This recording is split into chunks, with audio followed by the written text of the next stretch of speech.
tableta, lo que tenemos para leer la palabra del Señor en el Evangelio de Marcos. Marcos capítulo 1, versículos del 1 al 8. Marcos capítulo 1, versículos del 1 al 8. Y voy a estar leyendo de la versión traducción en lenguaje actual. Si usted puede, y puede ponerse de pie para honrar la palabra del Señor. Amén. Dice así la palabra del Señor. Esta es la historia de cómo empezaron a anunciarse las buenas noticias acerca de Jesús, que es el Hijo de Dios y el Mesías. Todo comenzó como Dios lo había anunciado por medio del profeta Isaías. Yo envío a mi mensajero delante de ti, y él va a preparar todo para tu llegada. Alguien grita en el desierto: prepárenle el camino a nuestro Dios, ábranle paso, que no encuentre estorbos. Por esos días, Juan el Bautista apareció en el desierto. Se vestía con ropa hecha de pelo de camello y usaba un taparrabos de cuero. Comía saltamontes y miel silvestre. Juan le decía a la gente: bautícense y demuestren que ya no quieren hacer lo malo. Solo así Dios los perdonará. También decía: después de mí viene alguien más poderoso que yo. Ni siquiera merezco ser su esclavo. Yo los he bautizado a ustedes con agua, pero Él los bautizará con el Espíritu Santo. Todos los que vivían en la región de Judea y en Jerusalén iban al desierto para oír a Juan. Muchos confesaban sus pecados y Juan los bautizaba en el río Jordán. Señor, continúa añadiendo bendición a tu palabra, que continúe, Señor, hablándonos y trayendo bendición sobre nosotros. En tu nombre. Amén. Amén. Puede ser. Yo no sé qué imagen le viene a su mente al leer este pasaje. Pero si nosotros combinamos la parte de la profecía con cómo Juan estaba vestido, lo que comía y lo que estaba haciendo en el desierto, la primera imagen que vino a donde mí fue la del borracho o la del loco del pueblo. Mal vestido, hablando cosas sin sentido, comiendo lo que aparece. No se escandalice. Yo no quiero estar muy equivocado de las posibilidades de que este tipo de pensamientos le llegaran aún a la gente que estaban observando en aquel momento. ¿Y qué tal entonces de los comentarios de los que se dejaron bautizar por Juan? Te dejaste bautizar por ese loco. Te metiste al Jordán, a ese río sucio y poco profundo en muchas áreas. Y así como en medio de una locura, como entre el desierto y el río, entre los sueños y la realidad, en medio de todo eso estaba el anuncio de la revelación de Dios, de que el mundo, como la gente le había conocido y de cómo la gente se había relacionado con Dios, iba a cambiar drásticamente.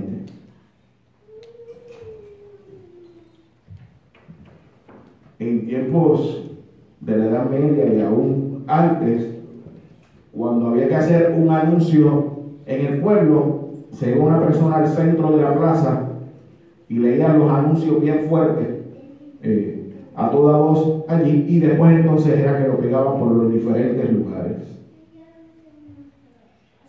Y antes de eso los anuncios iban de boca en boca como si fuera chisme. Pero el anuncio de Juan no era un chisme. Se estaba esperando este cumplimiento y la llegada de este anuncio. Y no es hasta 30 años más tarde, después de que llega el anuncio, que comienza a verse plenamente en medio de ellos, y en particular en este día, que iniciaba oficialmente el ministerio de Jesús luego de ser bautizado.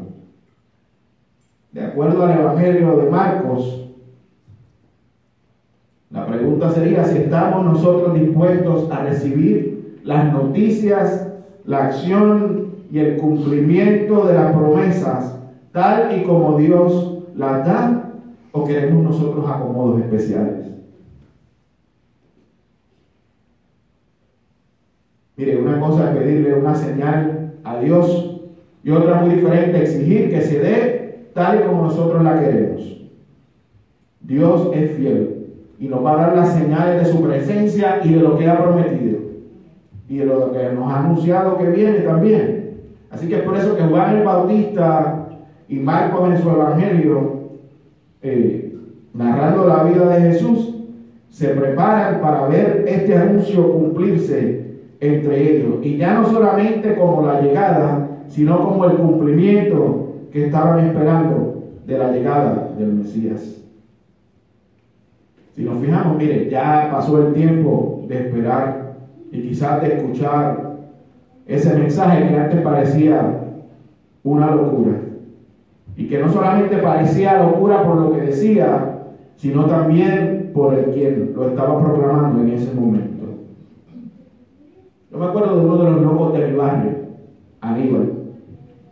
Aníbal, cuando se sentía un poquito mejor, con su guitarra de 3 cuerdas, y aquí van a saber mi edad, invitaba a un cantante que se llamaba Sandro. Si usted no sabe quién es, búsquelo en YouTube. Y si había niños y niñas presentes, invitaba a ese niño. Y cuando se sentía mejor, que se bañaba, se vestía elegante y se iba a una de las iglesias cercanas. La gente le tiraba monedas cuando cantaba al terminar su show, y dentro de su condición usaba el dinerito que recogía para comprar comida para él y para su mamá. Aníbal tenía sus momentos de lucidez, de claridad, y la gente con él se reía y disfrutábamos mucho de esos minutos de entretenimiento que podían llegar en cualquier momento. Y eso era así como encontrarse en el río Jordán o en el río de su pueblo, como quiera que éste se llame. Así que en medio de tanta cosa que parecía no tener sentido, estaba sucediendo algo importante. La gente se sentía tocada por Dios y que sus pecados eran perdonados. ¿Habrá algún anuncio mejor que este? Que puedes ser perdonado de tus pecados y ser bautizado, aunque para otros eso suene a locura. Quizás se me ha pasado la mano en comparar a Juan con un loco, pero yo espero que ustedes me estén entendiendo que lo que él estaba haciendo no hacía mucho sentido para muchos, dentro de lo que había sido su práctica de fe hasta ahora como pueblo. Juan estaba sacudiendo los principios tradicionales de su entendimiento de Dios y de su fe. Y si eso no lo podían entender, mucho menos iban a entender los líderes de ellos. ¿Sabe? La dificultad de ellos para entender no era falta de inteligencia, era falta de usar su fe correctamente, de saber que Juan sabía y conocía cuál era su propósito como anunciador de la llegada e inicio del ministerio de Jesús. Entonces la imagen de locura como que se va arreglando, se va acomodando un poco. Comenzamos a ver a Juan como un poco más normal. Entonces ahora la ropa no era la de un tan loco cerca del desierto. Ahora la ropa se convierte en uno que deseaba ser humilde, no solo de corazón, sino también en toda su práctica de vida. ¿Estamos dispuestos nosotros y nosotras a sumergirnos en el río de Dios para que se forme algo nuevo y nueva en nosotros? ¿O será que podremos alcanzar y entender la oportunidad que tenemos frente a nosotros para en medio del desierto escuchar la voz de la esperanza, la voz de aviso, la voz que dice: aquí hay algo para ti que es diferente a lo que habías escuchado y visto antes? ¿Ves? Y cuando yo pienso en Juan bautizando a esta gente aquí, me vino a la mente la experiencia de Naamán, el general del ejército sirio, a quien se le pide que se sumerja no una, sino 7 veces en el río Jordán. Y seguramente pensó: que yo me meta ahí. Dice: si de donde yo vengo ahí sí que los ríos son limpios, claritos. Pero el asunto de la sanidad no estaba en el agua, sino que en el simbolismo y a la vez en la parte real de estar bajo el agua, su obediencia lo llevó a ser sano. Juan estaba tratando de enseñarles que este no era un bautismo al que ellos estaban acostumbrados, que no era una simple ceremonia, sino que la parte ceremonial venía acompañada de acción. No solo de entrar al agua y sumergirse, sino de poder comprometerse con Dios y delante de los que estaban allí para llevar una vida diferente. Él necesitaba que ellos pudieran entender que a través de esta acción era una acción sanadora, reconciliadora y salvífica. Déjenme explicarle eso un momentito. No es que el bautismo es el acto de salvación en sí mismo, sino que es una parte de lo que nos ayuda en nuestro camino para entender y disfrutar de la experiencia de sentirnos salvos. Así que a través de esta relación que Juan estaba haciendo, dentro de todo eso, lo que él le estaba tratando de decir: hago esto en el nombre del que viene. A ver, la parte más difícil para él no era bautizar, no eran las críticas. La parte más difícil para Juan era mantener a los que le seguían y a él mismo claro de cuál era su papel, de cuál era su rol en este proceso de anuncio, de espera y de llegada del Mesías. Él estaba claro en quién él era y cuál era su trabajo, si es que nosotros lo podemos llamar así. Estaba tratando de que supieran que la atención no era para ponerse en él, sino en quien vendría. En esta versión dice que ni siquiera merecía ser su esclavo. En otras versiones dice que no merecía desatar sus sandalias.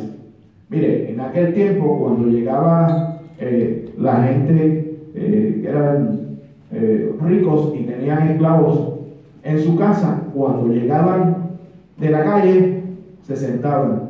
Y uno de esos esclavos venía, le quitaba las sandalias y les lavaba los pies. Por eso fue que por eso era que Pedro no quería que Jesús le lavara los pies, porque no quería, sentía que le faltaba el respeto a Jesús, tratando a Jesús como un esclavo. ¿Por qué? Porque cuando usted se sienta a quitarle los zapatos a alguien, normalmente usted se inclina, baja la cabeza, no lo está mirando a los ojos y está mirando hacia el piso. La expresión en griego que se usa aquí para esclavo es ícaros, pero no describe la palabra esclavo como tal, sino lo que está describiendo la acción. Que ícaro lo que significa que es suficiente, que es apto, que puede hacer algo, y entonces le ponen el no al frente. Significa que no se sentía suficiente, que no se sentía digno ni siquiera de atar o desatar las sandalias de Jesús. Mire, a Juan no se le fueron los humos a la cabeza. No dijo, mira cómo me sigue la gente. Aquí al río voy a montar una iglesia. Voy a hacer un ministerio mío propio. Voy a hacer algo con este anuncio que se me encomendó para mi propio beneficio. Juan sabía que el anuncio de que Jesús viniera no iba a ser simplemente para él únicamente servirle, ni que el pueblo ni el ministerio que él estaba ejerciendo lo siguieran a él, sino que iba a tener un impacto más allá de lo que todos ellos estaban esperando. ¿Podremos nosotros mantenernos humildes con lo que Dios pone en nuestras manos y a la vez cumplir el propósito para el cual hemos sido llamados? Este pasaje, en tan solo 8 versículos, incluye un proceso, un ejemplo de actitud, de cómo ser y entender el enviado y la enviada de noticias que traigan oasis al pueblo en medio del desierto. Mire, nos toca hacer oasis en medio de nuestra gente del TPS y del Dream Act. Voz que clama en el desierto por una reforma de salud justa. Voz que se levanta por un presupuesto justo para este país. Una voz que diga, necesitamos justicia para nuestras mujeres con todas estas cosas que están pasando. ¿Podemos ser nosotros esa voz de esperanza? ¿O vamos a dejar que nuestra voz se pierda en medio de la multitud? Que se ahogue ante la opresión de leyes injustas y discriminatorias. Mire, yo he tenido que aprender a levantar la voz. Yo espero que usted también levante la suya. Dios no le envió a usted este anuncio de esperanza, de reconciliación, de transformación para que usted se quede igual. Nos lo envió porque sabía y entendía que íbamos a buscar la manera de hacer sentido de Él y a la vez comenzar a continuar anunciándolo todos los días. Si usted se fija en los anuncios de televisión, las canciones que trae, las frases, no importa el producto, nosotros nos identificamos claramente con algunos de ellos. Así que posiblemente si yo menciono alguna frase de alguno, usted se va a acordar inmediatamente de cualquiera de esos productos. Y otros no lo dice, simplemente hacen algún movimiento y la gente eso se lo aprende y se le queda. Yo estoy seguro que si hago así, yo sé lo que pasó por su mente.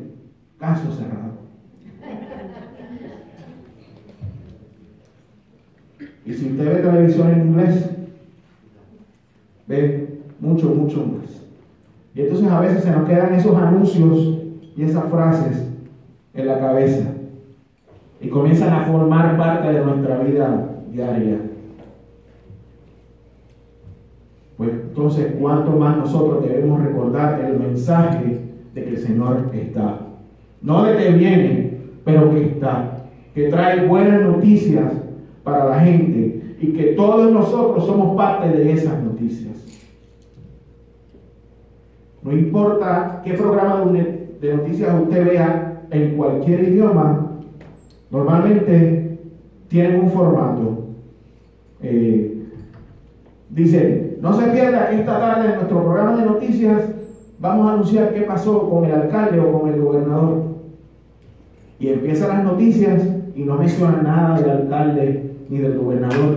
Dan otras noticias pequeñas, continúan y de momento anuncian que van a ir a comerciales y vuelven y ponen el anuncio. Dentro de un ratito no se vaya porque vamos a dar el gran anuncio de lo que pasó con el alcalde o con el gobernador.